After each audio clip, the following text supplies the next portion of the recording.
Se desea multiplicar dos números de 4 bits A y B.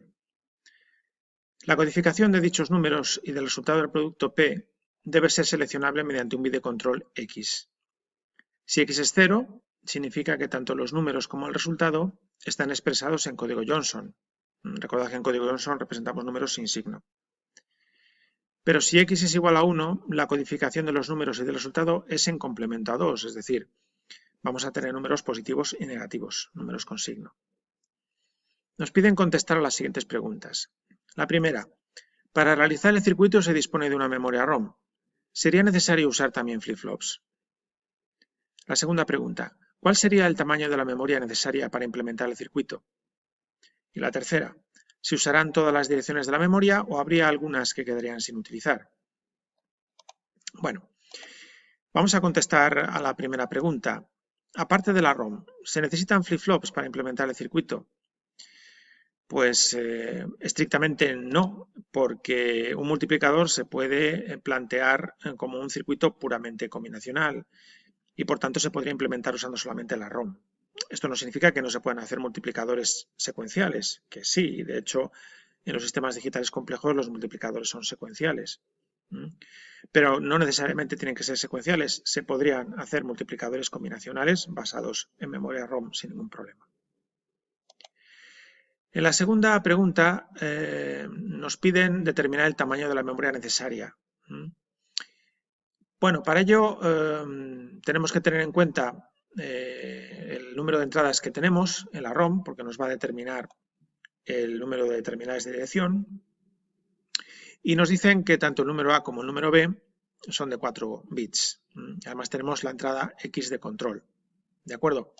Así que en total vamos a tener 4 más 4 más 1, 9 bits de entrada en la ROM, por tanto todos a las 9 direcciones, es decir, un total de 512. ¿Y cuántos bits vamos a tener en las salidas de la ROM? Por aquí debemos observar el producto P de estos dos números de 4 bits. Lo que pasa es que, claro, el producto en algunos casos estará en Johnson y en otros casos estará en complemento a 2.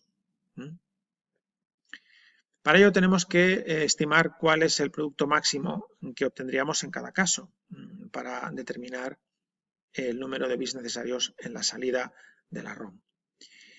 En el caso de que el control sea 0, nos dicen que A y B están expresados en código Johnson. En código Johnson de 4 bits se pueden representar los números entre el 0 y el 7, con lo cual el producto máximo posible en este caso es 7 por 7 igual a 49. Pues bien, ¿cuántos bits necesitamos aquí en las salidas de la ROM para poder codificar el número 49 en Johnson? Bueno, pues vamos a necesitar 25 bits, porque con 25 bits en Johnson tenemos 50 combinaciones binarias, con las cuales se codifican los números del 0 al 49, es decir, llegamos justo al 49 si usamos 25 bits. ¿De acuerdo?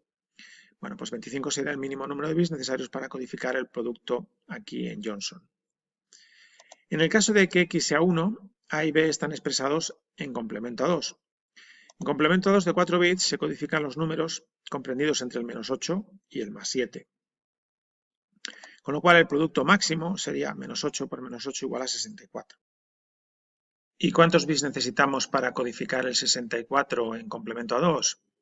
Bueno, pues necesitamos 8 bits, de acuerdo a esta desigualdad, porque con 7 no llegamos por poquito. Con 7 bits tenemos 2 a la 7, que son 128 combinaciones, con las cuales se podrían codificar en complemento a 2 los números entre el menos 64 y el más 63, es decir, no llegamos por 1 al 64 positivo, de ahí que necesitemos 8 bits aquí en las salidas. En resumen, para codificar los productos en complemento a 2 nos basta con 8 bits, pero para los resultados en Johnson necesitamos 25. Así que nos tenemos que quedar en el caso más restrictivo, que es el Johnson, y por tanto nuestra ROM tendrá 25 bits en estos terminales de datos. El tamaño de la palabra de la ROM será de 25 bits. Por tanto, el tamaño o capacidad de la ROM sería de 512 posiciones de 25 bits cada una, como tenéis aquí indicado. Finalmente, la tercera pregunta, ¿se usan todas las direcciones de memoria?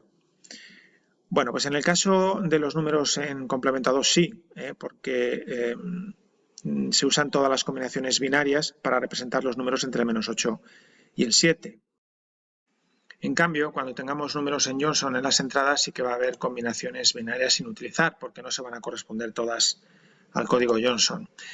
Con 4 bits se tienen 8 números en Johnson, con lo cual solo hay 64 combinaciones posibles de productos aquí, de números A por B en Johnson.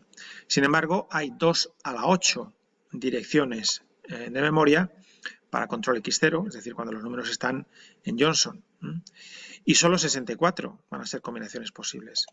Por tanto, va a haber 256 menos 64, es decir, 192 direcciones irrelevantes.